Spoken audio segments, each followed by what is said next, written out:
It's Conor McGregor's bitch right there. Pussy. Pussy. Pussy. Dip. Pussy. Fuck you, bitch. You're a bitch.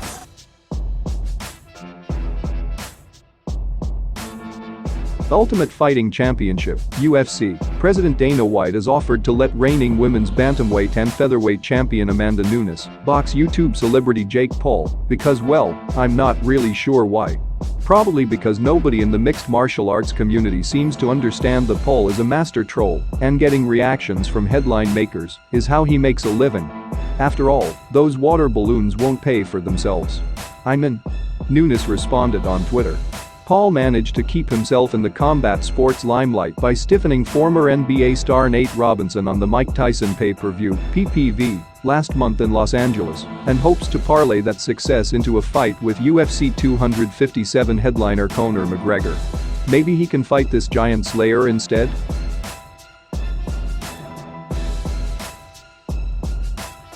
Bellator MMA has made a unique addition to its flyweight roster. MMA Fighting confirmed with people with knowledge of the signing that Russia's Darina Mazdyuk has joined Bellator, following an initial report by Barstool Sports. Mazdyuk recently became familiar to combat sports fans after she took part in an intergender exhibition bout in Moscow that saw her compete against a male opponent who weighed in at 529 pounds. The bout lasted less than 90 seconds, with Mazdyuk winning by TKO after landing strikes on the ground against an exhausted Grigory Chistyakov. Veteran referee Mark Goddard commented on the exhibition, calling it shameful, sickening and abysmal. Mazdyuk, 28, owns a 3-1 record. She made her pro MMA debut in February of 2019.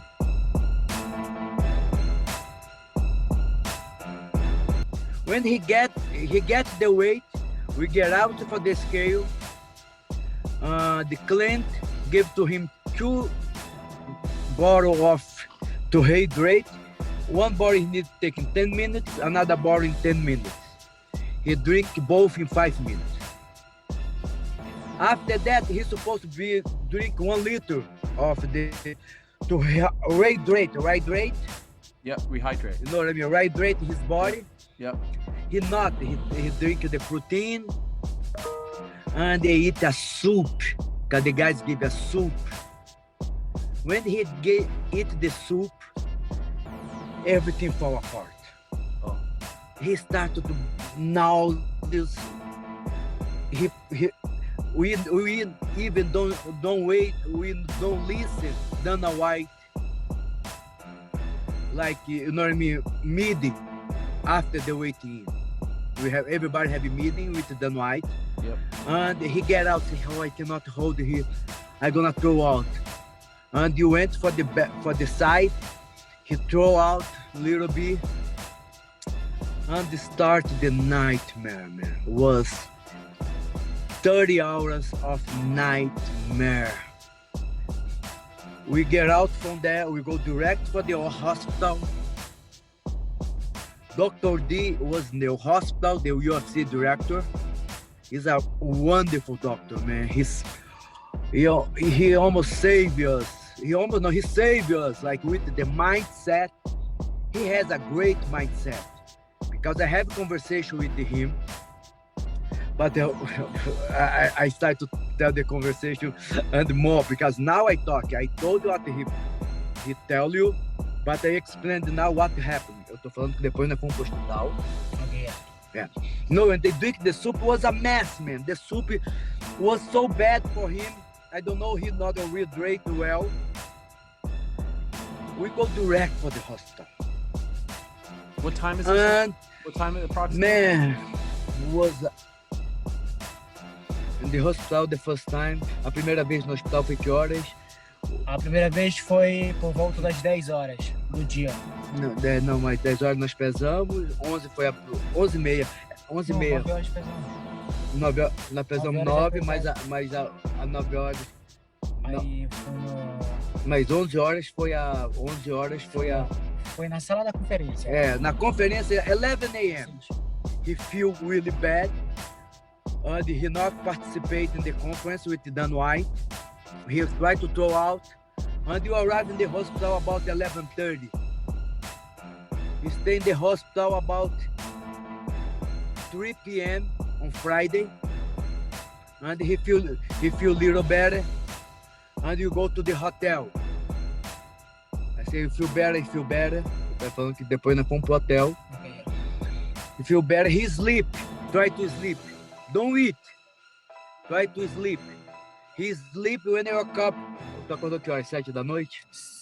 Por volta das 7, 8 horas da noite. When he wake up 7 p.m., his body is this size. A lot of gas, infection. Everybody, oh, the fight is fall. He's not gonna fight. You know what I mean? We talk each other. I call the UFC, say, hey man, the guy's really bad right now. And okay, let's go talk to Dr. D. And you went to the hospital. The guy need to clean him. It was a mess, man. Nightmare. We get out from the hospital 2:30 a.m. Man, unbelievable.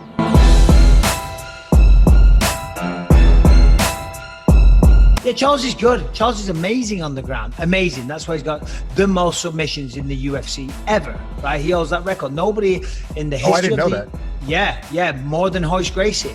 More than anybody in the UFC, he has the most UFC submissions on his record. So that's incredible. So, of course, the jiu-jitsu is not to be questioned. But it's more about Tony Ferguson that I want to talk. I mean, because what does he do now? Where does he go?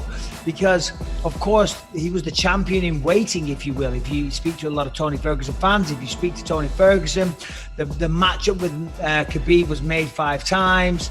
But for whatever reason, it kept falling out. And he loses to Justin Gaethje in phenomenal style, to be honest. Justin Gaethje looked incredible that night. That's why a lot of people thought Justin Gaethje would go on to beat Khabib, and we saw what happened there. And then he gets beaten again, right? But so against Justin Gaethje, he got outstruck, and then against Charles Oliveira, he essentially, for the most part, got out grappled, you know. And I'm kind of concerned for Tony Ferguson. Now, of course, he doesn't want my sympathy. He doesn't need my concern. He doesn't want me talking about him like this. But I'm just curious as to where he's going to go now as a fighter. And I do feel for him because, you know, it's hard. When you're a guy like Tony Ferguson or anybody in the UFC that's at the top of the food chain for so long, and you're one of the guys, you know, you're one of the main guys in that division for so long, and then to see this fall from grace, if you will, to get dominated 2 times in a row. And Charles Oliveira, for all the skill that he has, and I said he was massively underappreciated, is not one of the guys that you think of as the stars of the division. He will be now, but he wasn't prior to this fight. I just hope that Tony Ferguson deals with this well. I hope he has a good team around him. I know he had a new team that he was the head coach of. Well, that's what I was going to say.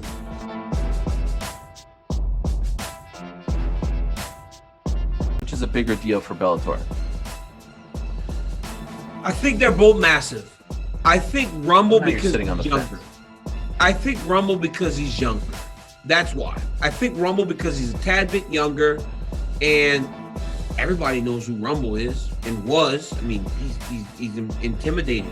What you want is a champion that can strike fear into the hearts of people. If he's able to replicate what he was doing in PFL before he went to the UFC at 205, remember when he beat up Andrei Arlovsky? Oh, World Series of Fighting. Was that World Series of Fighting at the time? Sorry. That was heavyweight, by the way. That was heavyweight. Yes. And then coming to 205 at the UFC and doing what he did to Ryan Bader and doing what he did to Phil Davis and doing what he did to Glover, who looks phenomenal now. If he can replicate that, you got a real prize on your hand in Rumble Johnson. So I think Rumble because he's younger. But now you got a 205-pound division that's insanely viable in the world when you got, bro, listen to this crazy thing. Rumble, Romero, Anderson, Bader, and Nemkov? Is his name Nemkov? Is the other Nemkov? Vadim Nemkov is the guy who just beat Ryan Bader. That's hey, they're giving $1 million for these tournaments, right? The featherweight tournament.